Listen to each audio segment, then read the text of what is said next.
Suffering is an inevitable part of life.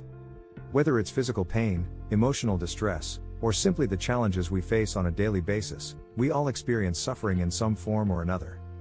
But what if I told you that there is power in suffering? That by learning how to suffer well, we can actually become stronger and more resilient? In this presentation, we will explore the topic of suffering and its many facets. We will discuss why the pursuit of happiness can actually lead to more suffering, and why it's important to embrace the positive aspects of suffering, such as personal growth and resilience. We will also provide practical tips and strategies for developing a resilient mindset and practicing acceptance.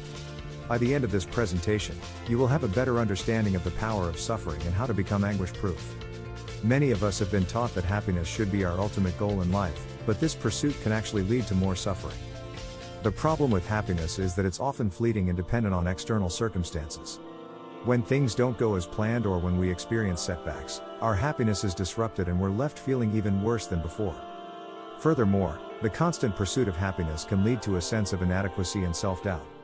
We start to wonder why we're not as happy as others or what's wrong with us that we can't seem to achieve lasting happiness. This negative self-talk only compounds our suffering and makes it even harder to find true contentment. Suffering is often viewed as something negative, but it can actually have several benefits. One of the major benefits is personal growth. When we face difficult situations, we are forced to confront our weaknesses and work on improving ourselves. This process can be painful, but it ultimately leads to greater self-awareness and personal development. Another benefit of suffering is increased resilience. Going through tough times can help us build up our emotional strength and ability to cope with challenges in the future. We learn that we are capable of overcoming obstacles, and this gives us the confidence to face future difficulties with more ease. Our mindset is the lens through which we view the world. When it comes to dealing with suffering, having a resilient mindset can make all the difference. One strategy for developing a more resilient mindset is to practice reframing our thoughts. Instead of seeing obstacles as insurmountable roadblocks, we can learn to see them as opportunities for growth and learning. Acceptance is an essential skill to develop when dealing with suffering. It's about acknowledging and making peace with the reality of a situation, rather than fighting against it.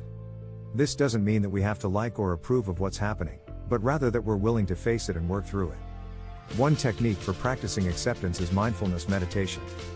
By focusing on the present moment and observing our thoughts and emotions without judgment, we can learn to accept them as they are, rather than trying to push them away or change them. Another technique is cognitive restructuring, which involves challenging negative thoughts and beliefs that may be contributing to our suffering and replacing them with more positive and realistic ones. In conclusion, we have learned that suffering is an inevitable part of life, but it can also be a source of growth and resilience. We must shift our mindset from the pursuit of happiness to the pursuit of meaning and purpose, and learn to accept and embrace the challenges that come our way. Thanks for watching. Like and subscribe, and we will catch you on the next one.